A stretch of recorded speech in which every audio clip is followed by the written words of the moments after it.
Hey, what's up, man? This is Silas. I'm about to Blacksplain something for you guys. This is something that I've been kind of looking around. Some of you may have noticed this as well, but I want to put this together so you guys can look at it and see it from my angle, you know?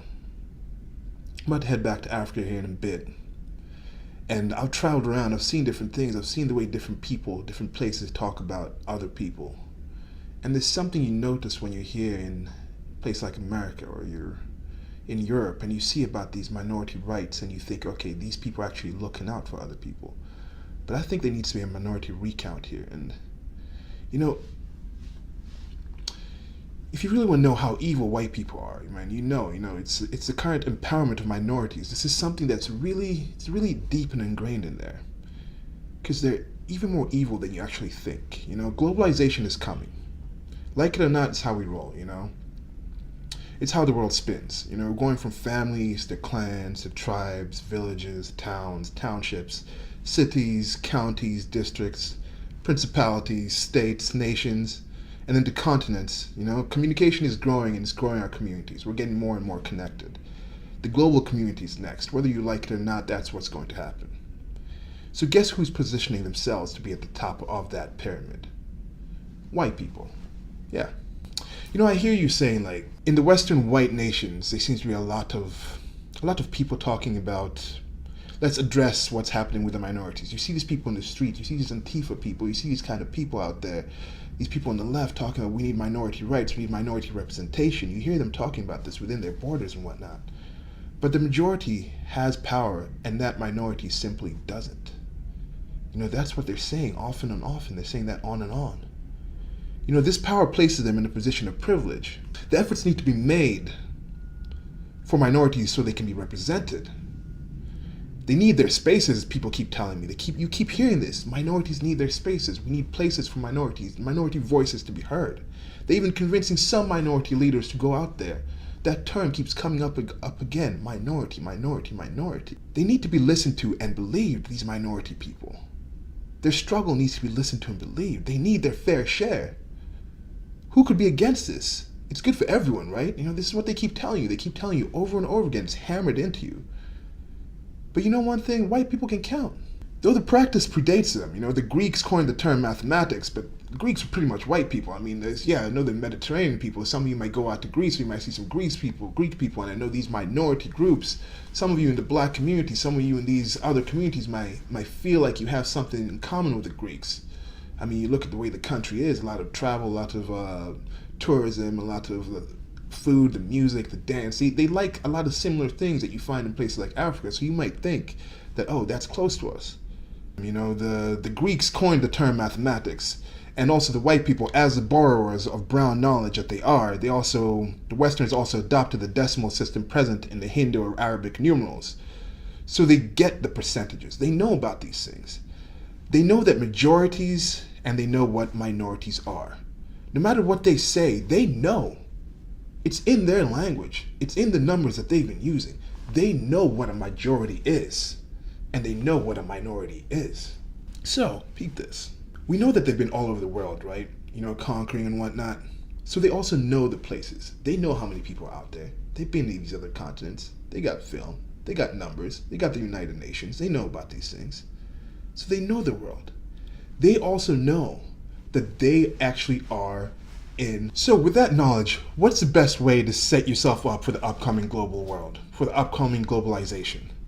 Why, let's make sure that everyone holds minority empowerment and representation as a virtue in and of itself, without asking why these people need these powers. Just saying, just by you being in the minority, you should have representation in a situation where there's another majority. So once you set that up as something that people value and people want to do, once everybody catches on that they are the minority, white people will then be the protected class. You don't believe me, right? You're saying, nah, Silas, you're not getting this right. But think about this. Look at a country like Japan.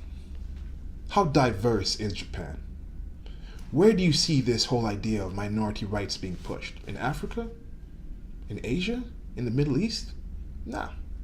This is white people keeping it for white people. Even though they try to say that diversity and representation is good for everyone. That selfish nature shines through in them wanting to keep it for themselves. These schemers with their white lies about caring about minorities. It's all over the place and needs to stop. So pull the wool from over your eyes. I did. And so now that we're speaking about wool, even this term itself, it contains a warning. You know, most sheep don't actually grow white wool. You know, when I say sheep, most of you might think of those little white sheep, and those sheep that you're thinking about are actually domesticated or genetically modified sheep. And you know who did that? White people. They turn colored things white. This is what they do. They, however, cannot eradicate the warning in the term. White things are used to deceive. This is a warning for us. Don't be sheep. Don't be white sheep. Don't listen to their lies, their white lies. Even that term, white lies, they actually changed that term. They changed white lies to mean a trivial lie, told not to hurt people's feelings. No more. Enough. We're on to you, white people. I'm on to you. Okay, so that was again, I guess, another one in the Blacksplaining or Afro-splaining series. I don't know. With some of the topics, I don't know. I don't know how often I'm going to be doing these things. I kind of like doing them more straight up, just videos, but I guess they kind of work in a way to get people on. There has been a situation where a lot of people actually can't make it past the start of it, so I need to tweak the actual length of the videos of that opening section and see, because like in some cases people will comment before actually watching the entire video.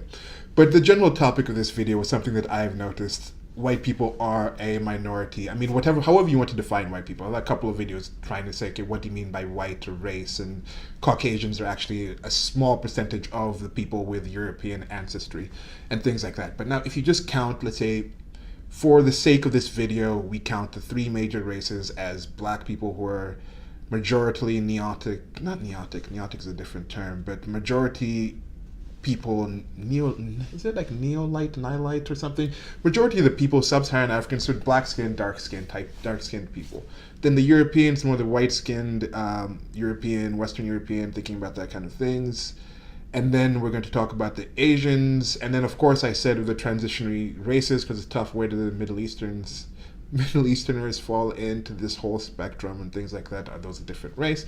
But anyway, when it comes down to, even if you want to divide them out into these races, into, let's go with 4 races or 5 races, however you want to divide the races are. If you count people with predominantly recent European ancestry, you're talking about just the last maybe 3 or I'd say at most 5 generations, you count those people and you say, okay, these white people, they are about 9% of the world's population. Now, that is a minority. So there is an odd thing about people saying that minority representation is a positive thing across the board. If it was a positive thing across the board, then people in white countries, or whoever is saying it's a positive thing in a white country, would also go to a non-predominantly white country and say, diversity also needs to be a thing there, based on those same rules, where it's not like diversity of thought, diversity of culture, diversity of belief systems, diversity of ideas, but literal diversity, like, okay, I am black, somebody else is white, we need to have one black person, we need to have one white person. And this just goes into the identity politics that's being used in the West. That's really frustrating. And I guess, yeah, this video is just more to just point out that when you look at the globe, white people actually are a minority. Now, I haven't done the research to see if it's always been that way. I know there's been certain explosions of population numbers in certain places. And then you can also count things like the Black Death that occurred in Europe. I forget the actual years for that. I'm not too good with actually remembering the dates of specific things. But that happened. Also the world wars that kind of plummeted some of the populations.